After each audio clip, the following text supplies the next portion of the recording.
pilihan yang sulit, Rasulullah menggelar musyawarah. Jadi Rasulullah menggelar musyawarah. Kemudian pilihannya dua, maka ternyata pendapatnya yang berkembang juga dua. Jadi pilihannya dua, pendapat yang berkembang juga dua.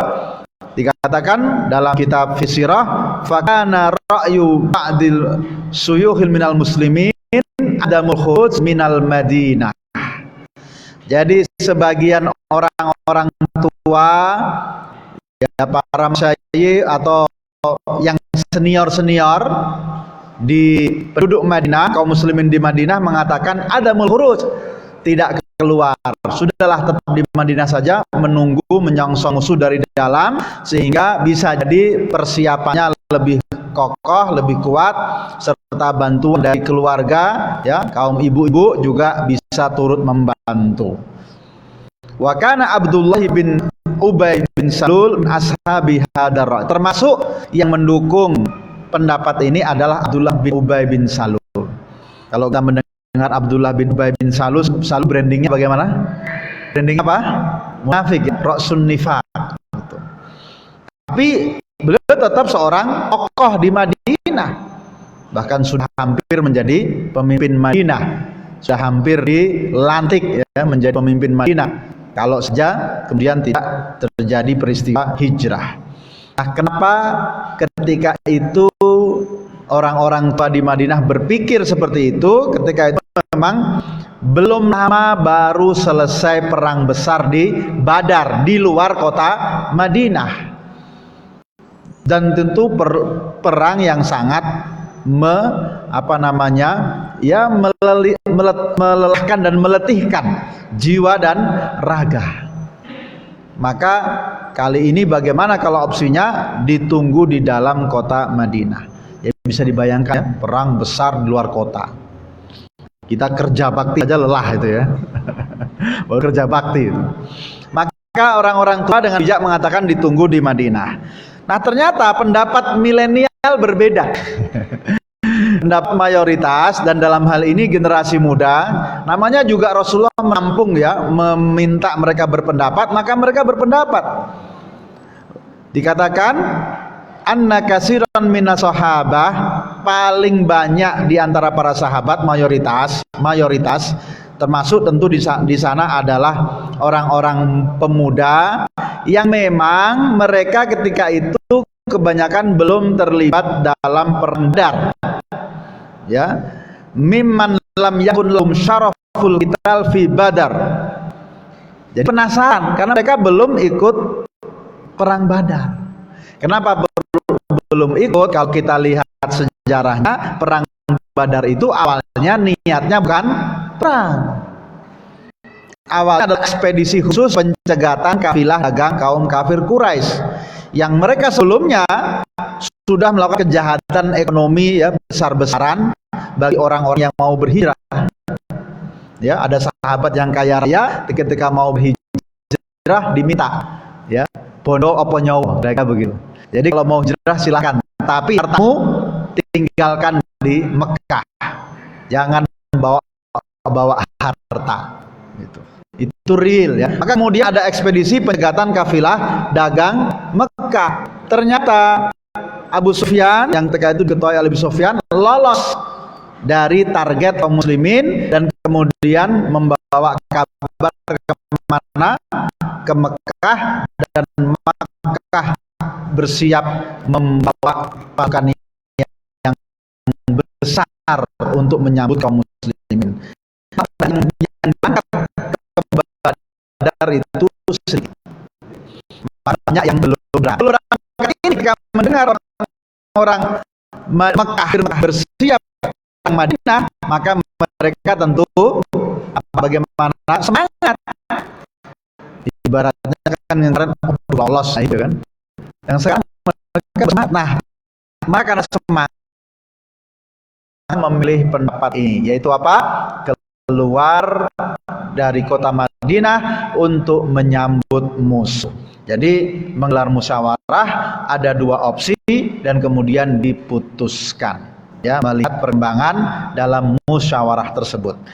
Maka kita tahu kemudian Rasulullah SAW segera mempersiapkan dan beliau juga segera masuk rumah. Fadakhala baitahu falabisa dir'ahu wa akhadha silahahu. Maka segera SOP persiapan untuk menyambut musuh dilakukan. Masuk rumah, siap-siap bawa persenjataan, baju besi, dan kemudian yang tadinya semangat Allahu ala Rasulillah, yaitu mengulang-ulang pendapatnya tadi, diulang-ulang supaya kalau kita keluar, pokoknya kita keluar. Jadi memperjuangkan pendapat dan aspirasi terus-menerus itu agak gelo. Ya, ketika Rasulullah masuk rumah mempersiapkan SOP untuk peperangan, ya, senjata, baju besi dan seterusnya, yang tadi bersemangat mulai agak ragu. Jangan-jangan kita memaksa Rasulullah. Jangan-jangan kita telah memaksa Rasulullah untuk mengambil keputusan, padahal mungkin beliau cenderungnya awalnya untuk tetap di Madinah. Jadi ini namanya ngewohi ya. Tadi semangat mengulang-ulang, ya Rasulullah pokoknya kita keluar ya. Begitu diiyakan ya, ternyata malah mereka muncul pekewuhnya. Ini jangan-jangan tak maksa Rasulullah ya. Maka ketika Rasulullah keluar, maka mereka kemudian menyatakan, ya Rasulullah, istahraknaka ya Rasulullah, kami telah memaksamu ya Rasulullah, walam yakun lana dzalik, sesungguhnya kami enggak pengen seperti itu. Fa in tafaqut, ya sudahlah, kalau memang pengennya tetap di Madinah, sudah tunggu di Madinah saja. Jadi sudah diputuskan Pak ya. Sudah diputuskan ya. Kemudian Rasulullah SAW tidak ingin ada keputusan yang kemudian dengan mudah direvisi ya, ada keputusan yang kemudian dengan mudah diganggu-gugat. Maka beliau menjelaskan ya, ma yang bagi linabiyyin idza labisa la'matahu aidir'ahu an yadu'a hatta yuqatil. Tidak layak bagi seorang nabi yang sudah memakai pakaian besinya kemudian melepaskannya kembali sampai dia benar-benar sudah maju perang. Tidak layak, tidak pantas. Artinya apa? Rasulullah SAW ini menegaskan, kalau sudah keputusan ya keputusan. Kalau sudah keputusan, mari kita jalankan. Jangan ada keraguan. Dan ini penting ya. Ini penting. Kenapa? Karena kalau ada keputusan kemudian masih bimbang, masih ada keraguan, apalagi dalam hal-hal yang sangat strategis seperti ini, maka tentu apa? Bahaya. Gak bahaya tuh ya. Jadi kalau ada hal-hal yang sangat strategis, penting keputusannya, ada keputusan tapi semuanya masih ragu-ragu, pasti menjalankannya juga akan ragu-ragu, pasti tidak akan penuh. Maka ini diputuskan. Sudah ada musyawarah, sudah ada pilihan, masing-masing mengemukakan pendapat, bahkan ada yang pendapatnya sampai diulang-ulang semangat ya. Sudah diputuskan. Ketika ada yang berusaha kemudian mengganti pendapat yang lain atau memilih pendapat yang lain, Rasulullah menepis hal itu. Enggak, sudah diputuskan, mari kita jalankan. Nah, Syekh Ramadan Al-Buti dalam fikih sirahnya menyebutkan ibrah ini, peristiwa ini di bagian yang pertama ya. Jadi kalau kita bicara fikih sirah, itu beliau memberikan ulasan peristiwa, setelah itu ibrahnya apa saja. Nah, bagian yang pertama dalam peristiwa Uhud ini beliau menyebutkan yatajalla huna aidan al-mabda' alladzi kana Rasulullah sallallahu alaihi wasallam ya'khudhu bihi nafsahu.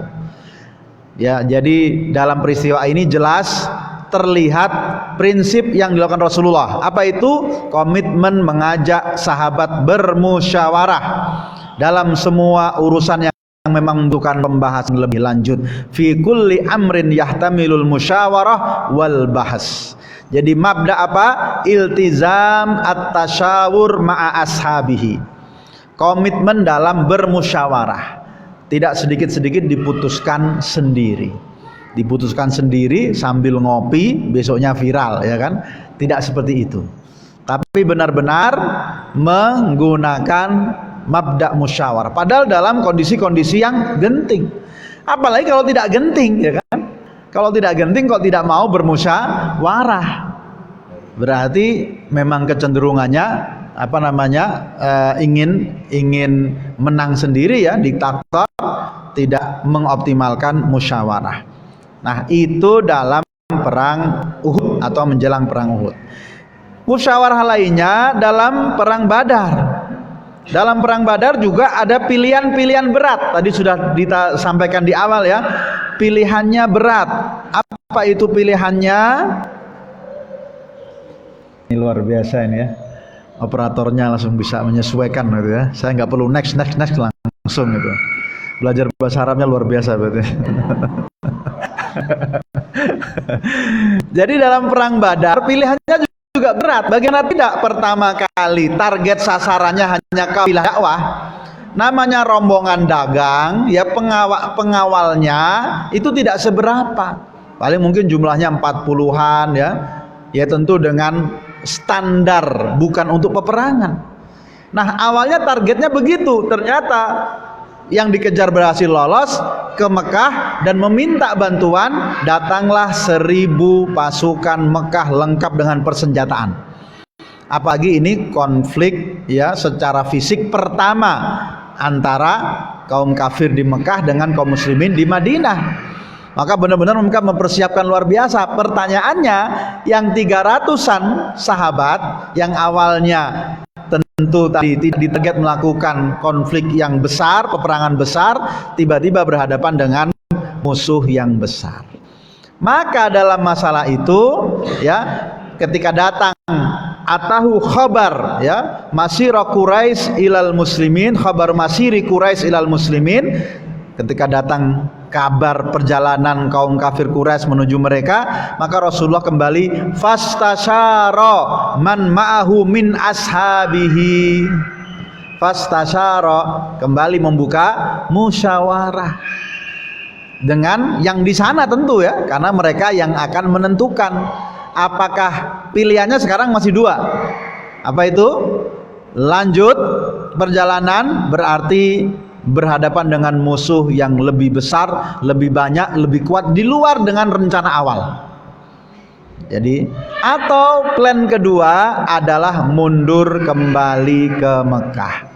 Dan dalam hal ini kita tahu ya, kaum muslimin terdiri dari 2 komponen, pasukan muhajirin dan pasukan ansor. Nah, pasukan muhajirin tentu jelas melekat bersama Rasulullah SAW ya, dan ini urusannya berperang dengan kaum Quraisynya sendiri. Maka pertama kali Rasulullah membuka ya, kalau sekarang namanya brainstorming ya, silahkan pendapatnya bagaimana. Nah, fatakallamal muhajirun kalaman hasanan. Orang-orang muhajirun yang sejak awal bersama Rasulullah SAW tentu bersepakat siap untuk menghadapi kekuatan besar kaum kafir Quraisy ya. Tentu diantaranya Miqdad bin Amr mengatakan, ya Rasulullah imdilama lima amarakallahu fanahnu mak. Ya Rasulullah, teruslah sebagaimana yang Allah perintahkan kepadamu dan kami akan bersamamu. Nah, di sini Rasulullah SAW ingin mengoptimalkan partisipasi peserta musyawarah. Jadi tidak hanya satu pihak saja. Wong yang bermusyawarah ada muhajirin dan ada ansor. Sementara dari tadi yang menyampaikan adalah orang-orang muhajirin. Maka Rasulullah SAW dhalla yang duru ilal qaum, sambil terus mengatakan asiru alayya ayuhan nas, masih ngeliat ya, masih ngeliat peserta musyawarah yang lain sambil mengatakan, coba berikan pendapatmu wahai orang-orang. Jadi padahal dari tadi sudah ada yang ngasih pendapat, tapi dari tadi yang ngasih pendapat siapa? Muhajirin. Dan Rasulullah tidak secara langsung ya mengatakan, mana nih orang ansor nggak ada pendapatnya, enggak. Rasulullah masih mengatakan, coba yang lain, pendapat yang lain mana dong, coba berikan pendapatmu, sambil melihat-lihat. Nah, di sini maka Sa'ad bin Mu'ad dari golongan Ansor merasa, wallahi laka annaka turiduna ya Rasulullah. Ya Rasulullah, maksud Anda tentu minta kami berpendapat ya Rasulullah, yaitu orang-orang Ansor. Dan ini penting. Pendapat orang Ansor penting. Pertama, mereka satu kesatuan pasukan ya. Jadi baik Muhajirin maupun Ansor harus benar-benar sepakat, atau dalam tanda petik pendapatnya harus sama-sama bisa disepakati dan digunakan. Yang tidak boleh ada keraguan. Yang kedua, orang Ansor tentu lebih berat ya secara karena pertarungan awal dalam tanda petik adalah antara kaum muslimin di Mekah kan dengan orang-orang Quraisy. Setelah berhijrah ada tambahan dari orang-orang Ansor, kaum muslimin di Ansor. Maka kemudian Rasulullah ingin mendengar pendapat mereka, dan kita tahu Sa'ad bin Mu'adz memberikan pidato ya yang panjang tentang pendapatnya. Ya Rasulullah, bahwa kami telah beriman ya, kami mempercayaimu, kami bersaksi bahwa apa yang datang engkau bawa adalah satu kebenaran. Wa syahidna anna ma ji'ta bi huwal haq, dan kami telah memberikan persetujuan ya, sudah siap untuk memberikan perlindungan kepada Rasulullah sallallahu alaihi wasallam. Maka beliau Sa'ad bin Mu'adz bersumpah ya, seandainya engkau menyuruh kami melewati lautan ini, kami akan turut menyeberangi bersamamu. Maka setelah itulah Rasulullah baru lega, baru puas. Kemudian berangkatlah pasukan tersebut melanjutkan perjalanan, yang kemudian di hadapan mereka ada pasukan besar dari kaum kafir Quraisy, jumlahnya 3 kali lipat dengan persenjataan lebih lengkap. Tentu kemudian setelah itu Allah berikan kemenangan. Tapi ini penting ya, dalam musyawarah melibatkan, mendengar semua pihak yang ada. Ya, jangan hanya kemudian ya misalnya ada musyawarah ada bapak-bapak, ada ibu-ibu, yang dengarkan cuman bapak-bapak ya. Ibu-ibu tidak didengarkan atau tidak ditanyaikan. Biasanya ibu malu-malu ya. Makanya kemudian bagaimana pendapat ibu-ibu? Rasulullah juga menyampaikan seperti itu. Kemudian dalam perang Khandaq ada juga di perang Badar, selain musyawarah tentang apakah lanjut atau tidak, sebenarnya juga nanti ada musyawarah teknis tentang di mana mendirikan pertahanan ya, camp. Ada juga musyawarah teknisnya itu. Kemudian kita tahu di sana ada pendapat Miqdad ya, yang berpendapat ya Rasulullah, ketika itu Rasulullah sempat menunjukkan satu tempat yang ternyata menurut teori dan pengalaman dalam kemiliteran, tempat itu tidak strategis karena tidak dekat dengan sumber air. Maka Miqdad dengan bahasa halus kemudian mengarahkan bahwa yang terbaik tempatnya adalah mendekati atau melewati sumber air, menguasai sumber air sehingga musuh tidak mendapatkan sumber air. Itu contoh musyawarah dalam yang lebih teknis lagi, yaitu mana tempat untuk bermarkas itu. Tapi yang besar tadi adalah apakah lanjut atau pulang ke Madinah. Kemudian di perang Khandaq sama juga ya. Kalau di sini sama, ketika itu kaum kafir Quraisy sudah berkoalisi, bikin sekutu besar-besaran untuk menyerbu Madinah. Maka dikatakan Rasulullah sallallahu alaihi wasallam ketika mendengar hal itu kemudian mengumpulkan orang-orang kembali, wasyawarahum fil amr, kembali meminta pendapat mereka, bermusyawarah bagaimana dalam kondisi seperti ini. Nah, ketika musyawarah kemudian muncul satu pendapat pertahanan, sistem pertahanan yang dikenalkan oleh Salman Al-Farisi. Dari namanya berarti dia dari mana? Dari Persia. Yang disampaikan sistem pertahanan menggunakan parit, khandak. Jadi karena musuh datang dari arah luar banyak ya, tidak mungkin kemudian membuat benteng ya, tidak, dan juga memang waktu itu tidak dikenal sistem pertahanan parit, maka menyambutnya juga pasti akan kekurangan orang, bertahan di Madinah juga akan berbahaya, maka dibuatlah pertahanan parit itu atas usul Salman Al-Farisi, dan kemudian disetujui oleh Rasulullah SAW, dan kemudian para sahabat beramai-ramai bekerja bakti untuk menggali parit pertahanan yang kita tahu itu sangat-sangat luar biasa, sehingga musuh tidak bisa masuk, sehingga musuh hanya bisa mencoba masuk ya. Ada beberapa yang sukses tapi kemudian bisa dihalangi, tapi tidak mudah. Sampai 1 bulan ya. Tetapi 1 bulan itu yang di dalam juga kondisinya berat, kondisinya juga genting, kondisinya juga kekurangan logistik, sementara musuh di luar sangat banyak.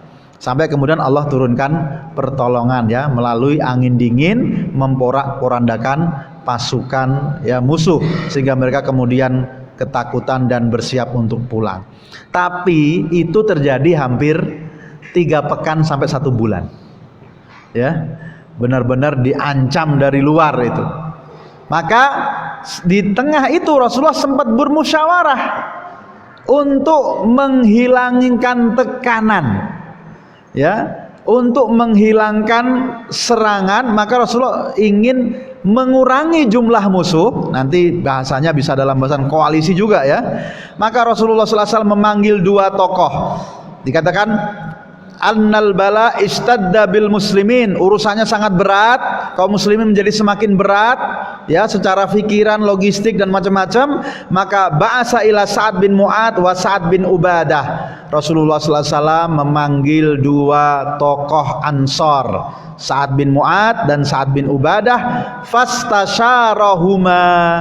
Nah, bermusyawarah lagi, karena 2 tokoh ini sudah mewakili, ya, bermusyawarah dengan keduanya bagaimana yusalih qabilata Ghatfan, bagaimana kalau kita mencoba untuk bernegosiasi dengan kabilah Ghatfan, salah satu unsur besar yang menyerang Madinah. Untuk apa? Bernegosiasi, siap bekerja sama, dibagikan hasil sepertiga pertanian Madinah supaya mereka mundur, tidak bergabung dalam pasukan musuh. Kayan sorifu an qitalil muslimin, supaya mereka mundur, nggak jadi untuk memerangi kaum muslimin. Jadi perlu kita tahu, ya, bahwa kaum kafir Quraisy ketika mengumpulkan, ya, sekutu untuk menyerang Madinah, tentu yang paling ideologis adalah kaum kafir Quraisy. Yang lainnya selain ideologis, tapi juga bisa jadi ada motif-motif ekonomi, ya, ghanimah yang luar biasa, yaitu juga menjadi sebagian motif dalam peperangan, ya. Dan yang kalau disebut ghanimah, jangan kemudian harta rampasan perang itu bahasa kita paling cuman hal-hal remeh-temeh, ya kan. Harta rampasan perang ketika itu, orang ketika berperang itu membawa sebagian besar kekayaannya, dan jelas yang mereka bawa persenjataan itu juga bagian dari kekayaan yang mereka punya. Seperti kita tahu, ya, yang namanya baju besi punya nilai yang tinggi, bahkan pedang juga ada yang terbuat dari emas. Jadi sejak dulu yang namanya persenjataan itu juga bernilai tinggi, bernilai mahal, bernilai kebanggaan. Sehingga motif ekonomi, apalagi kalau menyerang Madinah, ekonomi bukan berarti cuma soal persenjataan, tetapi juga lahan, ya, pertanian hasil Madinah itu bisa jadi juga terbersit dalam sebagian sekutu kaum kafir Quraisy. Dalam hal ini misalnya Ghatfan itu. Jadi yang namanya motif ekonomi ada juga. Maka Rasulullah SAW bernegosiasi dengan pemimpin Madinah, bagaimana kalau Ghatfan ini kita negosiasi, kalau mereka menyingkir maka sebagai gantinya akan diberikan sepertiga hasil pertanian Madinah. Dan Madinah itu terkenal sebagai negeri agraris, ya, hasil pertaniannya luar biasa. Tapi ternyata, ya, pendapat ini dan luar biasa. Sa'ad bin Ubadah dan Sa'ad bin Mu'adz ini seorang sahabat, dan tadi juga ada Mikdad.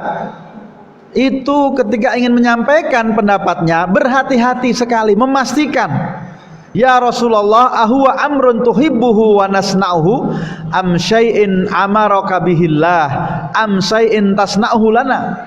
Pengen memastikan, ya Rasulullah, pendapat tadi, usulan tadi itu adalah sesuatu yang benar-benar engkau inginkan, atau sesuatu yang memang Allah perintahkan, atau sebenarnya engkau inginkan hanya karena ingin melindungi kami, karena kesian kepada kami, hanya karena sayang kepada kami. Maka Rasulullah jujur dengan mengatakan, bal syai'un asnahu lakum kai ukassiru ankum min syauqatikum. Ini adalah usulan karena aku karena pertimbangan kemaslahatan kalian, untuk melindungi kalian, untuk mengurangi beban kalian dalam apa? Dalam menerima serangan dari musuh yang banyak sekali. Maka karena tahu dipastikan, oh ini bukan perintah, pertama itu, oh ini bukan kecenderungan Rasulullah sebenarnya. Bukan perintah dari Allah, bukan kecenderungan Rasulullah, tetapi apa? Pertimbangan logis objektif karena Rasulullah kesian dengan kaum muslimin di Madinah. Maka kemudian mereka ketika mendengar bahwa itu hanya murni pertimbangan Rasulullah soal maslahat mafsadat bagi kaum Madinah, maka kemudian hal itu ditolak, atau dalam tanda petik mereka tidak ingin bernegosiasi dengan Ghatfan dan siap untuk melanjutkan peperangan. La nu'tim wallahi la nu'tim illa saif. Wallahi ma lana bihada min hajah. Demi Allah ya Rasulullah, kami tidak butuh opsi ini. Kami tidak akan memberikan kepada mereka apapun kecuali pedang, hatta yahkumallahu bainana wa bainahum, sampai Allah memutuskan antara kami dan mereka apakah kalah atau menang. Jadi ini contoh Rasulullah SAW bermusyawarah dalam hal ini. Dan ini contoh permusyawaran yang diwakilkan oleh siapa? Tokoh-tokohnya. Jadi oleh tokoh-tokohnya, yaitu Sa'ad bin Ubadah dan Sa'ad bin Mu'adz, keduanya mewakili unsur Ansar dan ini menjadi pembahasan yang sangat strategis waktu itu. Kemudian musyawarah yang lain adalah musyawarah ketika di Hudaybiyah. Kalau ini opsinya ketika itu kita tahu 6 Hijriah kaum muslimin sudah rindu kampungnya sebagian besar di Mekah. Juga tentu keinginan untuk menjalankan ibadah umroh sesuai syariah, bukan umroh jahiliyah. Maka kemudian mereka bersemangat bersama-sama, kalau tidak salah 1400-an sahabat untuk berumroh. Dan tentu saja karena kondisinya ketika itu sedang masih dalam konflik permusuhan, pertentangan dengan kaum kafir Quraisy. Kita tahu kaum kafir Quraisy menolak perjalanan ibadah itu, menolak. Dan kemudian tapi sebelumnya ketika perjalanan Rasulullah mendengar kabar bahwa ternyata kaum kafir Quraisy tidak setuju dengan perjalanan itu dan menyiapkan pasukan untuk menghalangi perjalanan Rasulullah sallallahu alaihi wasallam. Padahal Bapak Ibu, namanya umroh, bawaannya apa kira-kira? Kalau Bapak Ibu umroh bawaannya apa? Tolak angin, Indomie. Jadi namanya umroh tentu bawanya kain ihram bawanya waktu itu bekal, salah satunya adalah hewan kambing untuk kalau ada apa kena denda maka dibayarkan dam. Jadi tidak banyak membawa kecuali hanya persenjataan standar saja. Nah, niatnya mau ibadah. Dan ketika niat itu kemudian ada mendengar akan dihadang oleh kaum kafir Quraisy dengan sangat-sangat sungguh-sungguh, maka Rasulullah SAW kemudian mengatakan kepada mereka, yang mengatakan bukan Rasulullah tapi Rasulullah kemudian mengatakan kepada orang-orang, meminta pendapat mereka, asyiru ayuhan nas. Sekali lagi Rasulullah membuka musyawarah, asyiru ayuhan nas. Ketika diberitahu bahwa Quraisy sudah mengumpulkan pasukan untuk menghadang mereka, wahum muqatiluka wasadduka anil bait wa mani'uka. Mereka siap perang, siap menghalangimu, siap memburumu ya Rasulullah. Maka Rasulullah mengatakan, asyiru ayuhan nas, berikan pendapatmu, bagaimana ini, pulang kembali nggak jadi umrah atau lanjut perjalanan? Resikonya apa? Berperang dengan kondisi tak siap, niatnya adalah ibadah. Lagi-lagi bermusyawarah, opsinya 2 lanjut berarti siap berperang atau kembali ke Madinah. Dan di sini Abu Bakar memberikan pendapatnya, sekelas Abu Bakar ya Rasulullah, dikatakan kharajta amidan li hadzal bait la turidu qatla ahadin wala harba ahadin fatawajjalahu faman saddana anhu qatalnahu. Ya Rasulullah, niat kita ibadah, kita tidak ingin berperang memerangi siapapun, kita tidak ingin mengganggu siapapun. Sudahlah, kita lanjut saja. Kalau ada yang menghalangi, ya buat apa lagi? Ya sudah, kita akan memerangi, kita akan mempertahankan diri. Maka ini dipilih oleh Rasulullah. Ya sudah, bismillah, akan melanjutkan perjalanan sampai nanti kemudian apa? Pertama awalnya jalan terus, kalau dihadang maka apa? Sudah perang. Tapi kemudian setelah sampai di Hudaybiyah, kejadiannya berbeda ya. Unta yang tunggangi Rasulullah SAW tidak mau melanjutkan perjalanan. Itu satu isyarat bahwa berarti keputusan yang pertama ini tidak bisa dilanjutkan. Keputusan berikutnya adalah apa? Ada negosiasi yang kemudian menghasilkan apa? Perjanjian Hudaybiyah. Yang poin-poinnya, jadi ketika itu yang pertama dipilih oleh Rasulullah untuk berangkat itu Umar bin Khattab. Ya. Umar bin Khattab dipilih untuk negosiasi, dan Umar bin Khattab padahal itu tema negosiasinya apa? Supaya bisa umrah kan? Bagaimana bernegosiasi supaya diizinkan masuk Mekah damai dan umrah lalu pulang. Itu tujuan utama. Maka ketika Umar bin Khattab dikirim pertama kali, Umar bin Khattab itu menolak. Bukan karena takut. Umar bin Khattab itu nggak ada ceritanya takut ya. Karena apa? Karena sebelumnya ketika berhijrah, para sahabat hijrahnya sembunyi-sembunyi. Umar bin Khattab hijrahnya bikin pengumuman, update status malah kira-kira. Ya, woro-woro. Yang lainnya sembunyi-sembunyi, beliau malah siapa yang pengen istrinya jadi janda, anaknya jadi yatim, ya silahkan temui aku, cegat aku di belakang bukit ini. Gitu. Kan nggak ada ceritanya kalau begitu takut ya. Maka Umar bin Khattab mengatakan, ya Rasulullah, pilihlah Utsman bin Affan, fa innahu ablaq. Dia itu lebih bisa menyampaikan yang engkau inginkan ya Rasulullah. Kalau negosiasi kita ini tujuannya supaya diizinkan umroh damai, itu nggak cocok kalau Umar bin Khattab ya. Umar bin Khattab nggak cocok negosiasi damai, nggak cocok gitu. Maka beliau sadar diri, pilihlah Utsman saja ya Rasulullah, Utsman saja. Jadi bukan karena takut ya, bukan karena menolak tidak taat, tapi ingin menyampaikan keterbatasan beliau, permasalahannya di sini nggak cocok nih. Maka yang berangkat Utsman bin Affan ya, kemudian sempat ada salah paham ya, karena kelamaan dikira dibunuh, hanya ada Bai'atur Ridwan, kemudian benar-benar datang dari mereka namanya Suhail bin Amru kalau tidak salah ya, yang kemudian Rasulullah mengatakan kalau Quraisy mengirim orang ini maka insya Allah berarti memang perdamaian ya, dan itu terjadi, ada perdamaian Hudaybiyah yang memang isinya sekilas tentu dianggap apa? Merugikan kaum muslimin. Pertama, nggak jadi umroh. Umroh ditolak tahun ini. Tahun depan dikasih kesempatan umroh. Visa umrohnya tahun depan. Jadi kalau yang pernah belum jadi umroh, gagal umroh ya, Rasulullah juga pernah ya, bersama sahabat belum jadi umroh juga pernah ya. Kemarin kan Covid juga begitu banyak kan yang belum jadi umroh haji. Yang kedua, poinnya tentang perdamaian atau gencatan senjata selama 10 tahun. Yang ketiga, poinnya tentang apa?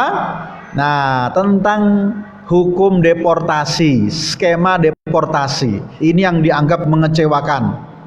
Dikatakan apa? Deportasinya, kalau kaum muslimin yang ada di Mekah mau bergabung di Madinah, wajib dideportasi. Harus dikembalikan. Bagaimanapun kondisinya tetap dikembalikan. Sementara kalau ada Madinah yang ingin bergabung ke Mekah, tidak boleh dikembalikan. Jadi kan seolah nggak imbang ya. Itu sampai para sahabat kecewa, bahkan Umar bin Khattab ya, nanti ada kisahnya bagaimana beliau sampai mengatakan, ya Rasulullah, bukankah kita ini dalam kebenaran? Bukankah mereka itu sesat? Itu. Kok bisa ada keputusan seperti itu? Ya, bahkan mungkin seolah meragukan Rasulullah itu benar nabi atau enggak itu kan. Kita ini benar Rasulullah itu. Tapi Bapak Ibu, ternyata ungkapan Umar bin Khattab yang sempat protes dengan hasil Hudaybiyah itu Dan ternyata Hudaybiyah berkebalikan dengan yang dianggap ya. Ternyata membuka pintu kemenangan sampai Fathu Mekah. Umar bin Khattab itu kemudian menyesal luar biasa. Menyesal luar biasa. Menyesal. Kenapa menyesal? Ya. Kenapa? Karena ada sempat kata-kata yang seolah-olah menyangsikan kebenaran Rasulullah SAW. Ya Rasul, bukanlah kita ini dalam kebenaran ya Rasul. Nah setelah menyesal itu, maka karena waktu itu kan Umar bin Khattab sebagaimana sahabat yang lain kan berpikirnya sederhana ya. Kok bisa poinnya itu merugikan kaum muslimin? Ngomong kita ini bener kok gitu. Maka Umar bin Khattab setelah itu kemudian merasa ya sudah, setelah ini aku tidak akan membantah Rasulullah SAW, tidak akan dalam hal apapun akan taat sepenuhnya, meskipun tentu dipikir tidak cocok dengan apa yang dalam logikanya.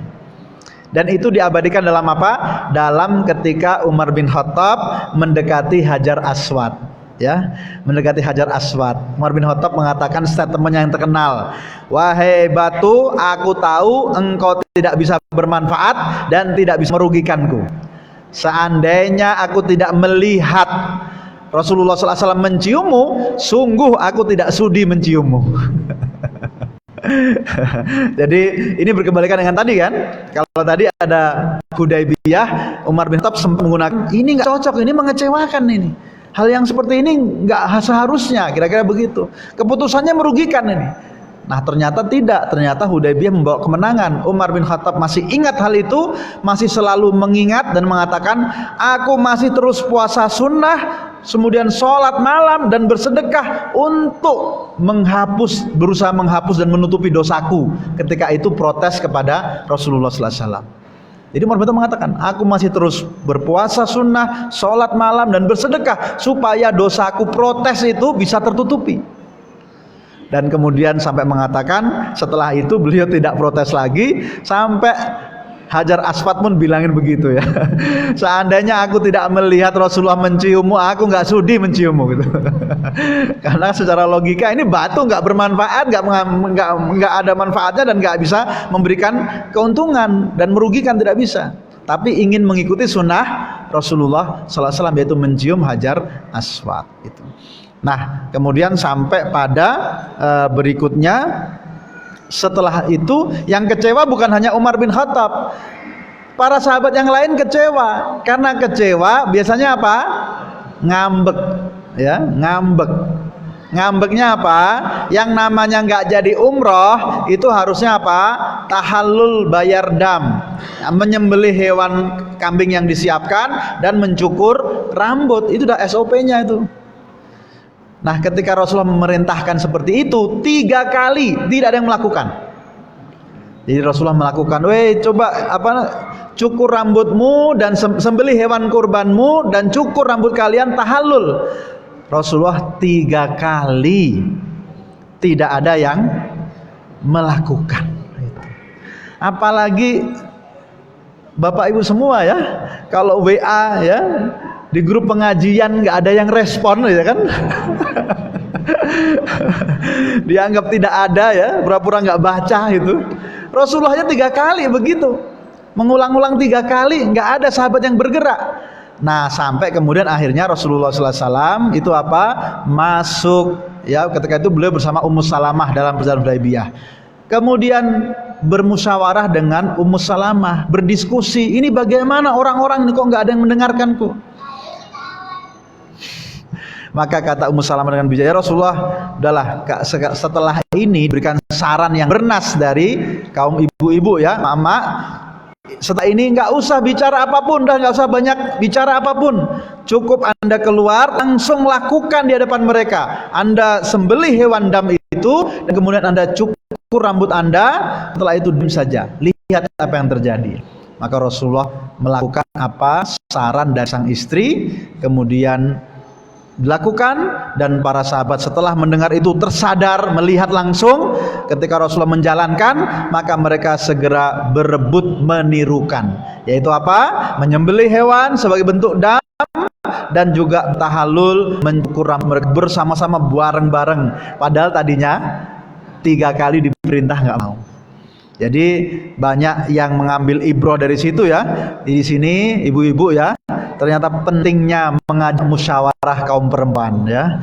Pentingnya mengajak musyawarah kaum perempuan karena bisa jadi punya ide-ide yang out of the box ya, di luar yang diperkirakan. Jadi memang ini artinya partisipasi politik kaum perempuan, partisipasi dalam musyawarah kaum perempuan itu sangat penting. Buktinya dengan pendapat Ummu Salamah, termasuk di sini juga ada apa?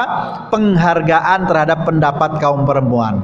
Partisipasi kenapa? Rasulullah mengajak Ummu Salamah untuk memberikan pendapatnya. Yang kedua, pendapatnya juga dijalankan. Berarti bukan cuma diminta partisipasi, tetapi pendapatnya juga digunakan dan dihormati. Jadi musyawarah di sini bukan hanya pada waktu itu ya, masa Rasulullah, bukan hanya kepada kaum laki-laki, tetapi juga para ibu-ibu ya, emak-emak, dalam hal ini istri beliau juga dilibatkan dalam bermusyawarah. Nah, kemudian selanjutnya adalah terkait hal-hal yang terkait dengan musyawarah secara lebih umum, secara lebih khusus. Kalau yang tadi adalah kisah-kisah dan ibrohnya. Jadi kalau dilihat dari PowerPoint-nya masih separuh lagi ya, tapi kita cukupkan karena fokus kita di sirahnya ya, di musyawarahnya.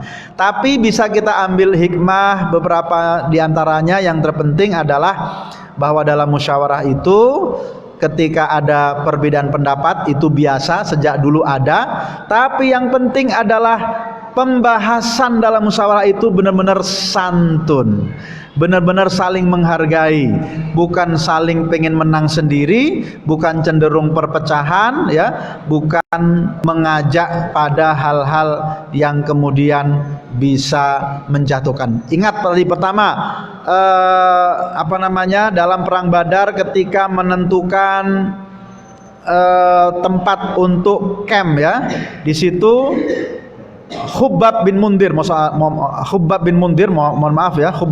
mengatakan, ya Rasulullah, ara'aita hadzal manzil, ya Rasulullah, tempat ini yang engkau tunjuk, apakah satu tempat yang Allah tentukan untuk kita, laisa lana an nataqaddamahu wa la nata'akhkhar anhu, di mana kita tidak boleh lebih maju atau lebih mundur, atau itu hanya pendapat strategi dari Anda? Ya, jadi luar biasa ya, para sahabat adabnya luar biasa. Memastikan dulu ini pandangan Rasulullah atau jangan-jangan wahyu.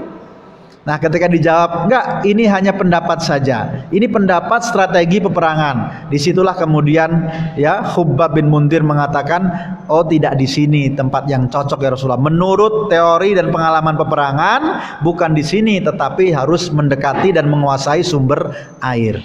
Tapi ingat, pertama memastikan dulu ya, kalau ini wahyu nggak berani udah. Maka dalam musyawarah ya, kalau sudah jelas nasnya, sudah jelas dalilnya, sudah jelas hukumnya, maka itu tidak untuk didiskusikan ya, tidak untuk didiskusikan. Seperti tadi Sa'ad bin Ubadah dan Sa'ad bin Mu'ad bertanya dulu, ya Rasulullah, ini adalah perintah dari Allah enggak ya? Apa ini kecenderunganmu murni karena engkau suka ini, atau jangan-jangan engkau mengusulkan ini karena kesian dengan kami? Tadi begitu ya. Nah, ketika ditanya, ini ternyata untuk kepentingan kami karena kesian dengan orang-orang Madinah, maka mereka mengatakan, ya Rasulullah, ini enggak cocok, kami tidak mau hal ini, kami tidak akan berdamai, berkoalisi dengan Ghatfan dalam masalah ini. Jadi itu menunjukkan tentang bagaimana adab ya dalam bermusyawarah, termasuk kalau hasilnya enggak disetujui, kalau pendapat kita enggak disetujui. Kalau Umar bin Khattab tadi ada kekecewaan ya, tapi tetap menjalankan. Para sahabat tadi juga sempat kecewa kan, tapi tetap menjalankan. Jangan seperti Abdullah bin Ubay dalam perang Uhud. Dia waktu itu pendapatnya apa? Tetap tinggal di Madinah. Kemudian pendapatnya nggak dipakai. Apa yang dikerjakan? 1000 orang kaum muslimin berangkat dari Madinah keluar menyongsong musuh.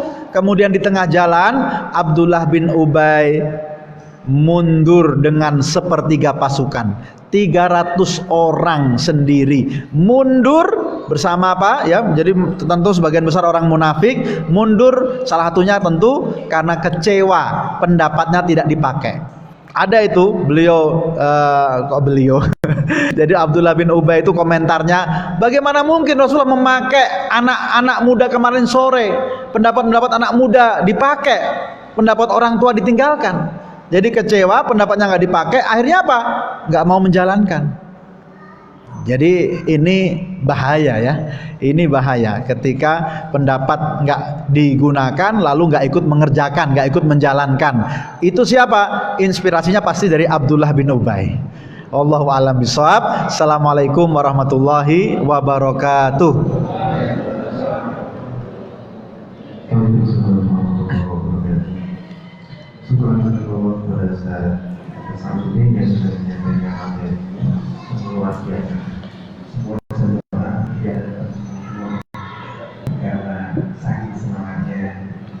Beliau memberikan materi yang luar biasa. Ada satu pertanyaan dari sama. Di sini bertanya Ustaz, sekilas perjanjian Hudaybiyah yang memberikan kaum muslimin tapi akhirnya memulai kaum muslimin. Apa keutamaan bagi muslim hingga Umar merasa bersalah?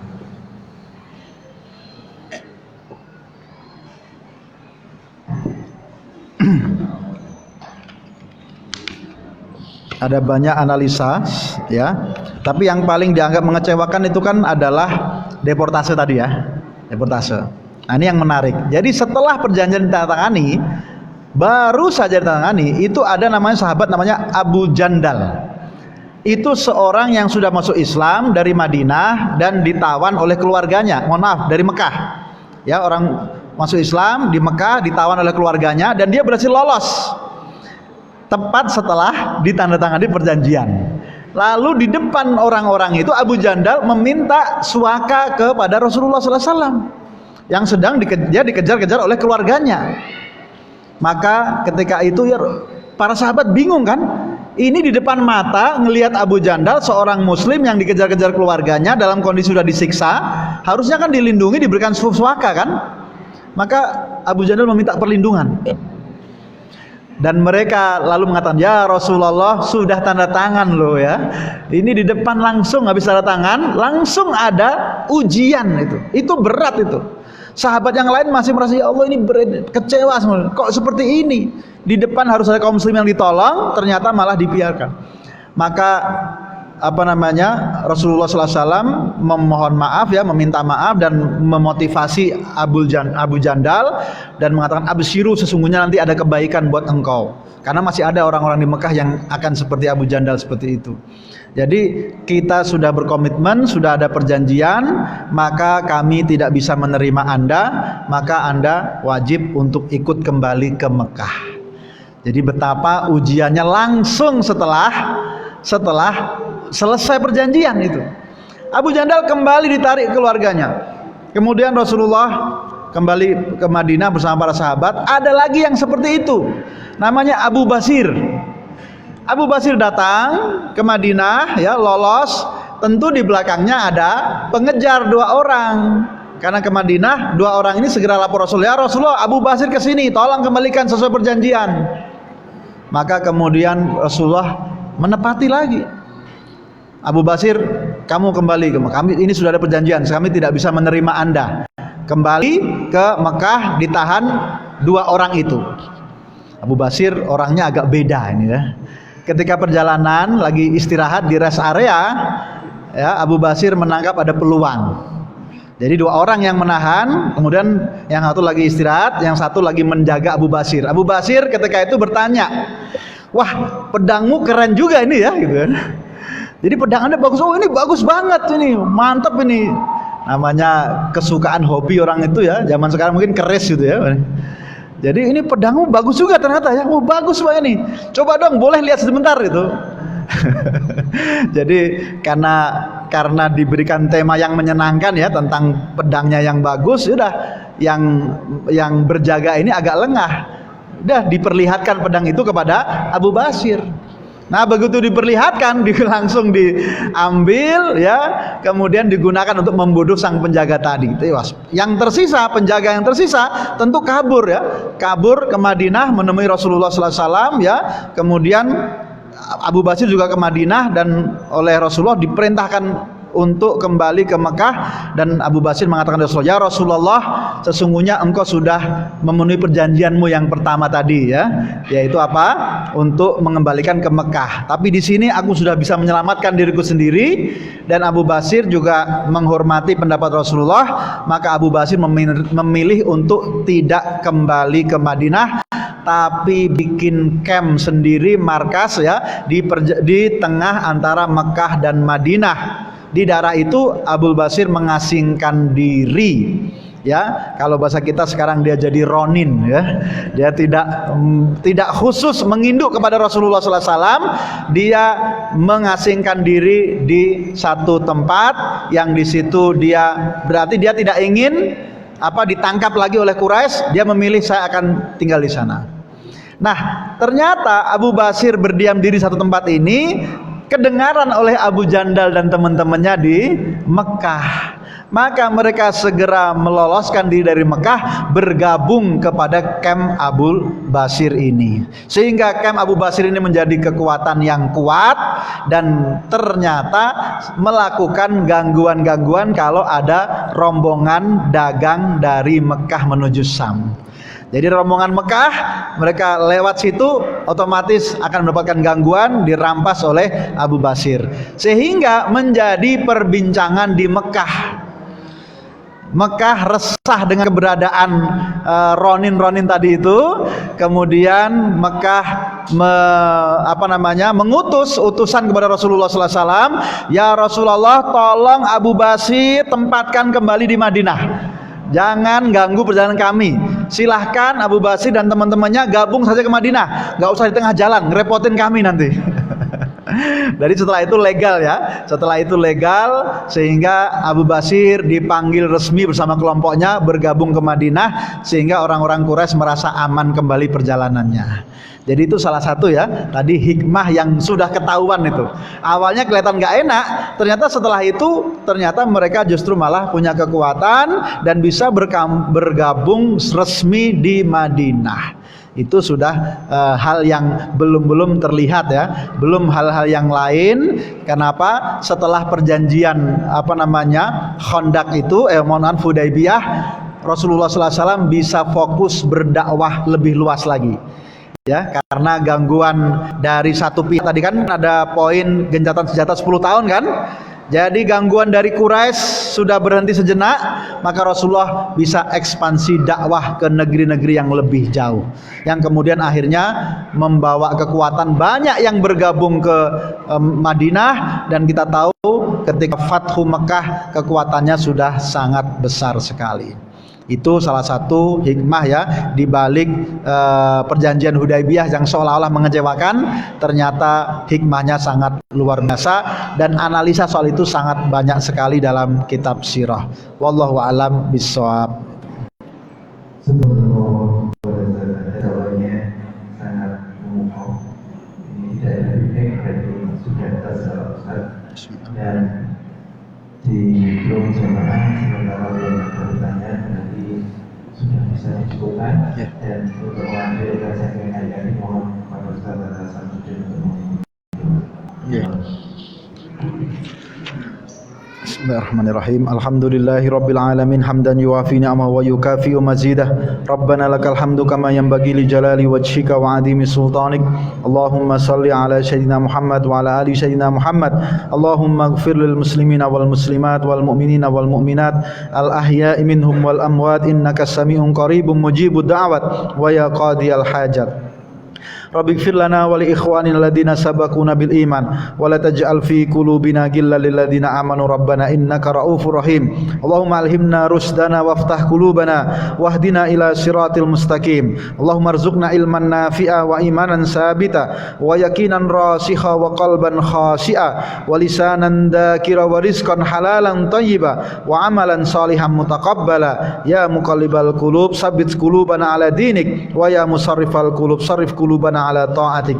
Rabbighfir lana wa liwalidina warhamhum kama rabbawna shighara. Rabbana hab lana min azwajina wa dhurriyyatina qurrata a'yun waj'alna lil muttaqina imama. Rabbana dhalamna anfusana wa illam taghfir lana wa tarhamna lanakunanna minal khasirin. Rabbana atina fid dunya hasanah wa fil akhirati hasanah wa qina adzabannar. Subhana rabbika rabbil izzati amma yasifun wa salamun alal mursalin walhamdulillahi rabbil alamin. Wassalamualaikum warahmatullahi wabarakatuh.